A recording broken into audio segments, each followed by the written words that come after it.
Now, the Ukrainian capital Kyiv has been targeted by missile strikes for the first time in months, with explosions reported in other cities across the country, including Lviv, Dnipro and Zaporizhia. This comes after Russian President Vladimir Putin accused Ukraine of attacking the bridge to Russian-annexed Crimea, saying that it was an act of terrorism. Meanwhile, former Secretary of State Mike Pompeo has said that President Joe Biden was reckless for putting the American people at risk. With these comments, he said, "We have not faced the prospect of Armageddon since Kennedy and the Cuban Missile Crisis." Biden was referencing the October 1962 crisis that put the United States and the Soviet Union on the verge of nuclear war for almost 2 weeks. Well, former British Army Colonel and chemical weapons expert Hamish De Bretton-Gordon joins me to discuss all of this. Good morning. Lots of angles, really, to this. Lots has been happening. Let's begin with those explosions that rocked Kyiv overnight. There have been months of relative calm in the city. What do you put this down to? Give us some analysis on those explosions. Good morning, Mercy. I think it's really a revelation that Putin is now looking towards what we call unconventional warfare. This is a type of warfare that the Russians and Syrians perfected in Syria, and it focused very much on attacking civilians. We have seen militarily the Russian army has been defeated at every turn by the Ukrainians, and their conventional warfare as such has failed.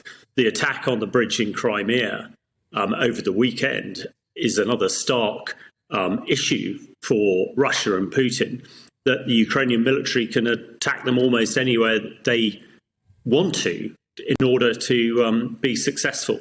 So I think what we've seen at the moment, these, I think, 85 missiles already attacking Kyiv today, is this unconventional warfare. And in that, the Russians intend to attack civilians rather than the military. And what they found in Syria is if they attack civilians, attacking schools and hospitals and infrastructure, exactly what they're doing now in Ukraine, they would hope that the civilians would capitulate. But I think morale and momentum is with the Ukrainian people, and it's certainly not with the Russians. And it's horrific to watch the scenes that we're seeing at the moment. But this is, I think, where the war is going. And on the sort of nuclear, chemical and biological side, Russia and Putin has threatened to use all the weapons available to stave off defeat. And this is where now I think we need to really focus hard in the West and NATO on what we can do to try and restrict those civilian casualties to the absolute minimum and try and hold the Russians and come up with a plan to turn this around. On that, Russia has, of course, threatened to use all the weapons in their arsenal, really, to if they need to. And lots of people have said, look, you can't take Vladimir Putin at his word. Let's not get carried away. Let's focus on what is in front of us. However, the American President Biden has said we've not faced the prospect of Armageddon since Kennedy and the Cuban Missile Crisis. Now, he has been rebuked for these comments by Mike Pompeo. What do you make of his comments? Because don't comments like this sort of inflame tensions in the situation, or actually has he got a point? Well, I think he's got a point, Mercy. There's always a very challenging area when you're talking about chemical, biological and nuclear weapons between terrifying the population and reassuring them. Now, we know that the nuclear piece is absolutely on the table because Putin has been threatening it for some time. So I think we need to take it very seriously.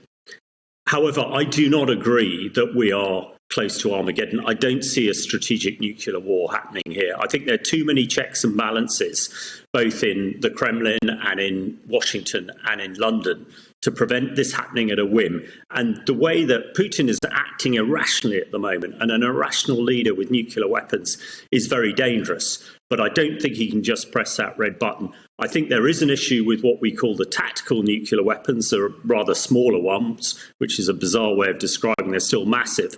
But I think that NATO could prevent those being used if it wanted to.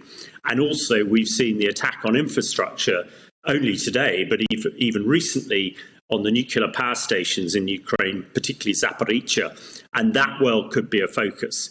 So I think I don't see us at Armageddon, but I do see the potential for the use of chemical, biological and nuclear weapons. And I think it's very much up to NATO to come up with a plan that will make that less likely. And I think we need to pay Putin at his own game.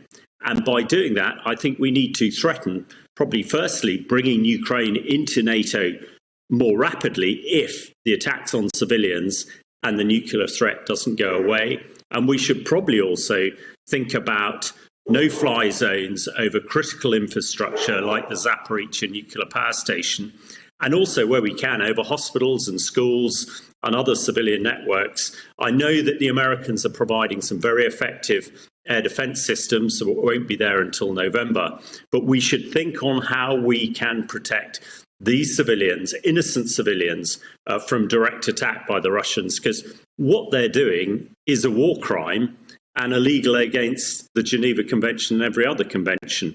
And I think it's behest of us to try and protect those Ukrainian civilians as much as we can.